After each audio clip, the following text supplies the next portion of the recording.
Hey guys, this is my attempt at this week's raw edit. I'm just going to close that down, start again. Okay, so I'm only doing one edit this week. I'm only going to be working on the beach image. Pretty much, this is my favourite image of the two, and I want to work with this one.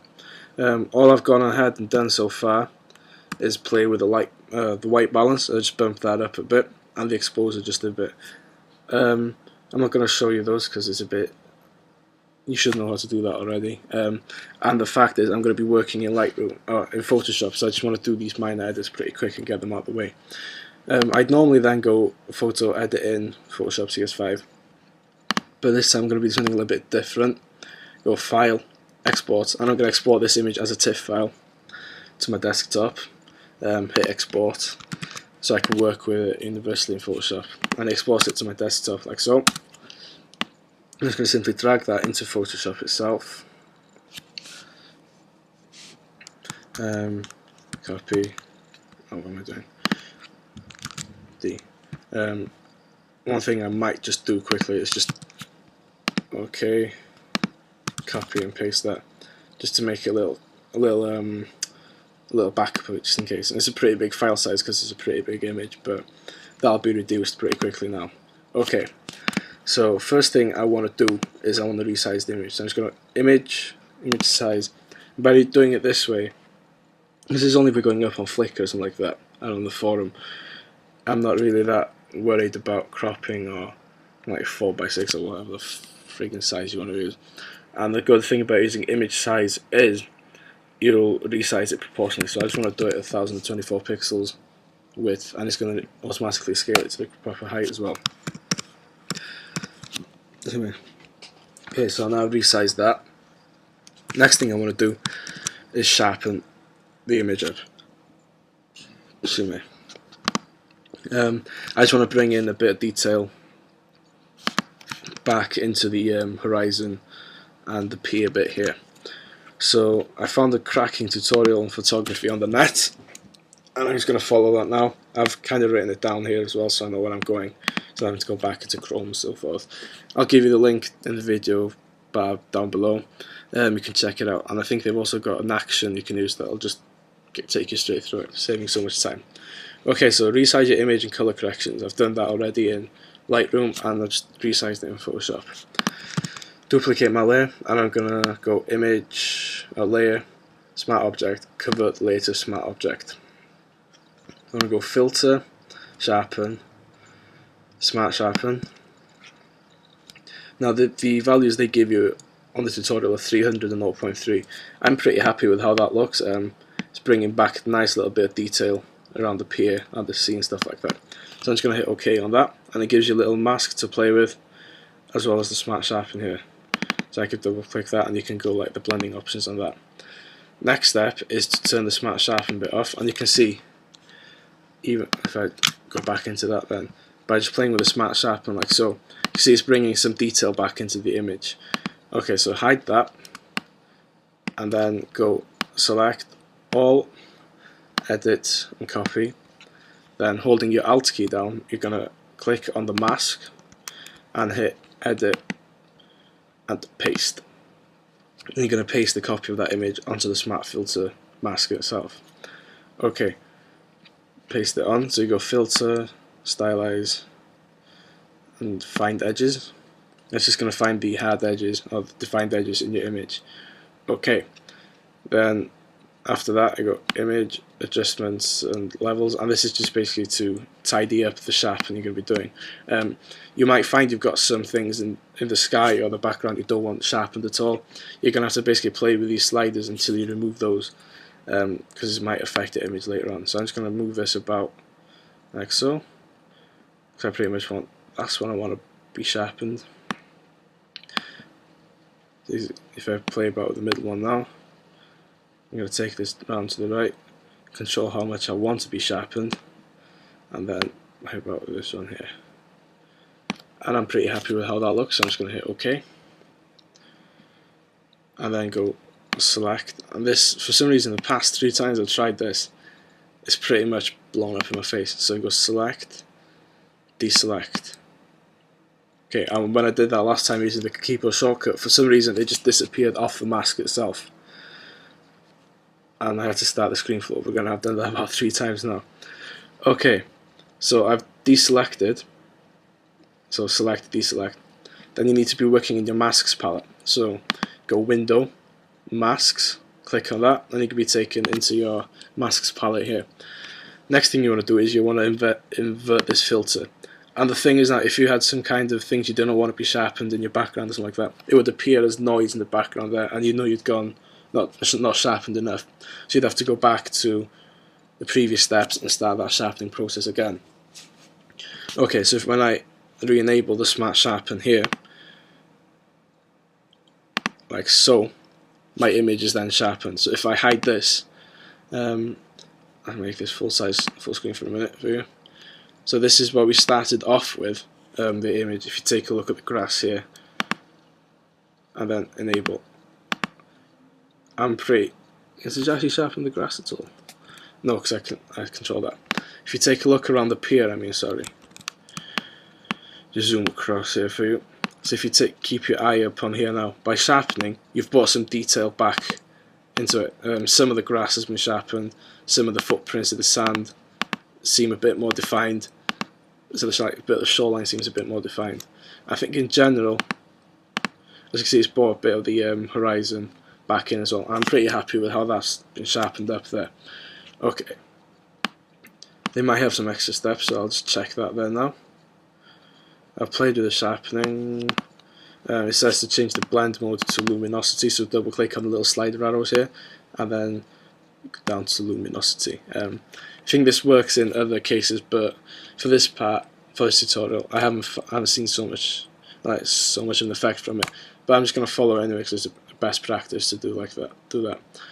Okay, so like that. I'm not going to bother reducing the feathering of the mask or some kind of Gaussian blur, so I don't really want to do that. Okay, so I've got my sharpening done. Next thing I want to do is add some kind of vintage cross-processed feel to the image, because I'm digging that effect recently. If you've heard of the Camera Plus app for the iPhone, I think a person that did that was Lisa Bettany. She's one of the people that developed it. Came up with the idea. She's got a video on Vimeo talking about how she creates one of the vintage cross-processed effect for the images and that. So I've basically followed that. I've created my own Photoshop action from it, which is like a Lightroom preset in a way. So yeah, I'm just going to go ahead and play that for you, and keep an eye on how the image changes.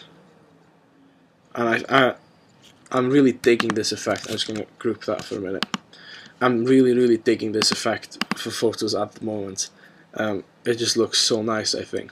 So I'll just walk you through what this actually does to an image. So the first thing you do, it creates a composite layer, which is Shift Alt Command E or Shift Control Command E, can't remember which one. It basically just takes everything you've done so far and merges it into one brand new layer on top of everything. Next thing it does, it adds a gradient fill, a radial gradient fill layer to the mask, or to the image, and that kind of gives it a simple vignette-ish feel, and it takes the opacity down to 10% because you don't want that to be too overpowering. Bump that up just a little bit more like that, it's about 13%. Next thing it does is a hue and saturation level. Also gradient fill, just in case you don't know how to do one. It is layer, new fill layer, gradient. Okay.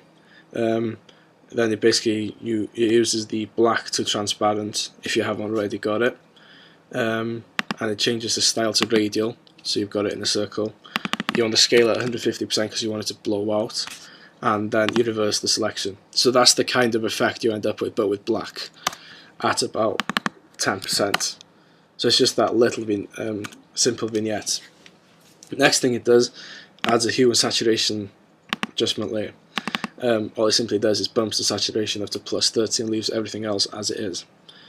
Next step is to add a curves level to the image, and this is what really gives it that kick. Basically, when we set this up, you go into your red channel and you give it a small S curve.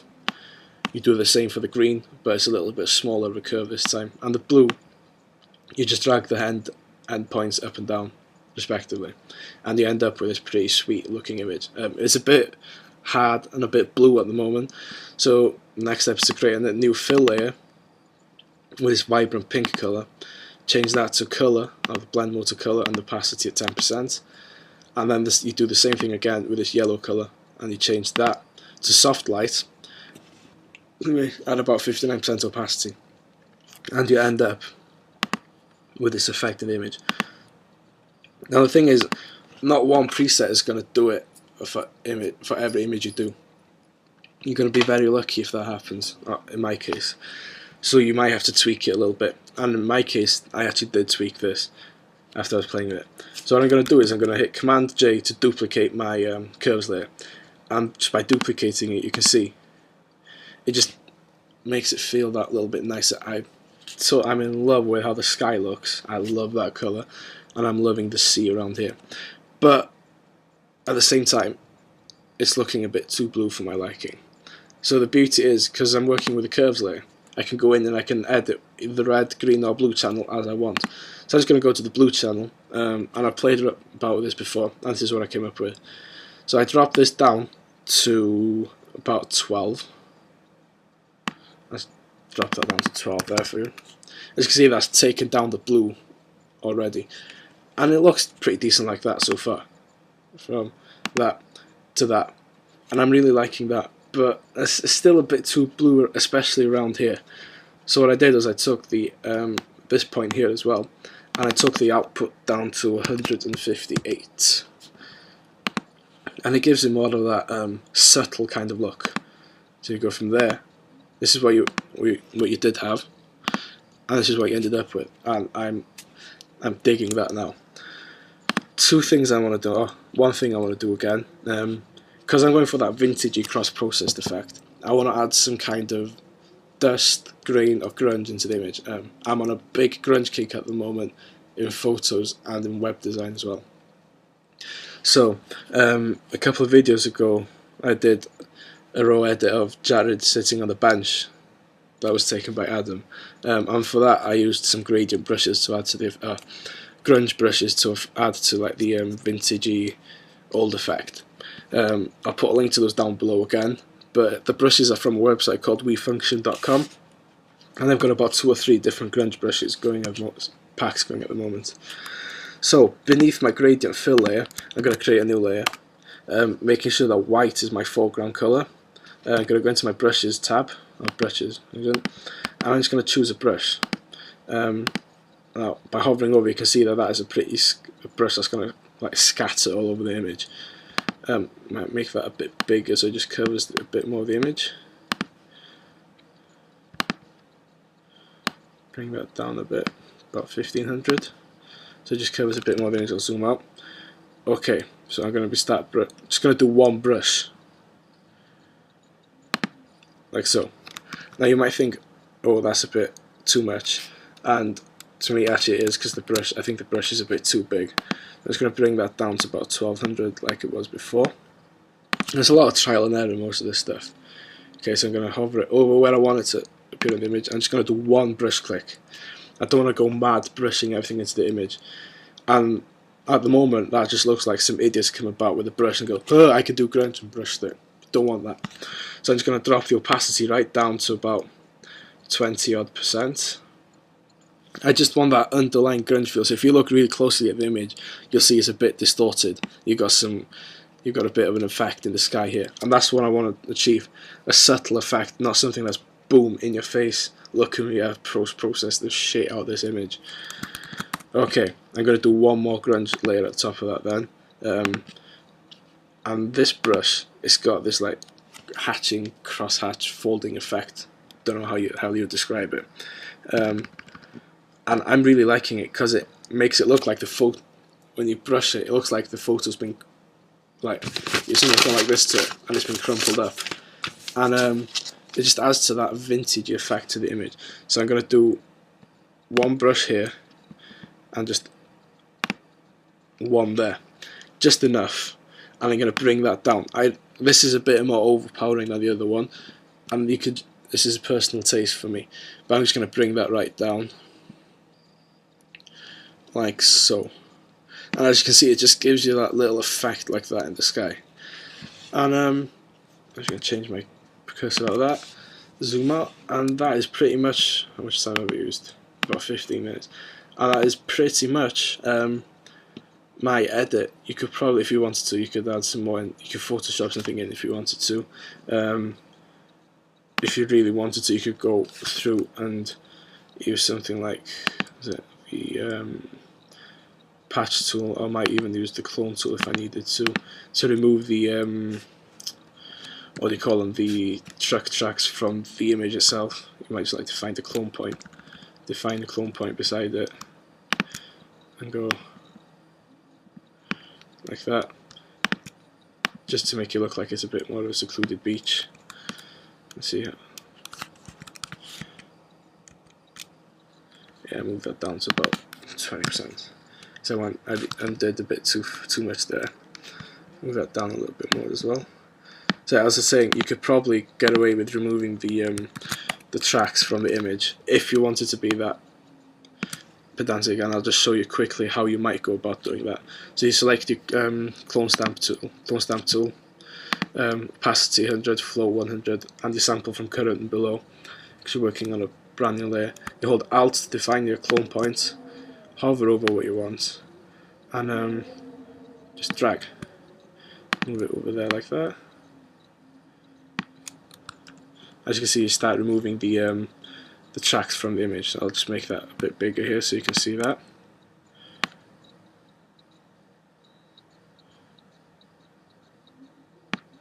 Like that, and then over there.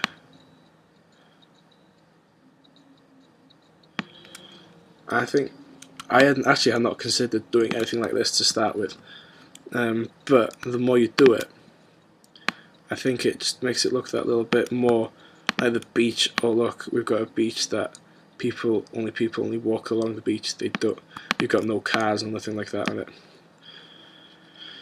Put down a bit here.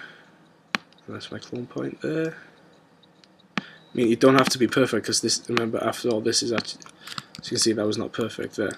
And yeah, you've pretty much just removed those tire tracks from the image there. Then it just makes that beach look a little bit more like secluded. And yeah, that is going to be my final edit for this image. So we've taken it from, I'll group those up for a minute, call that edit, rename that to sharpen. Okay, so you've basically gone from that, well, the image is pretty nice, you've still got that little nice bit of colour in the sky there, but you've taken it to the next level, and I really like that. One thing I might do after just looking away from the image a bit is just reduce the grunge just a little bit on the image, like so. It's still there, you can barely see it, but it's there. And that is going to be my edit. Thanks for watching, guys. If you liked it, subscribe to my channel so you can get more of these videos, or leave a comment something down below. See ya.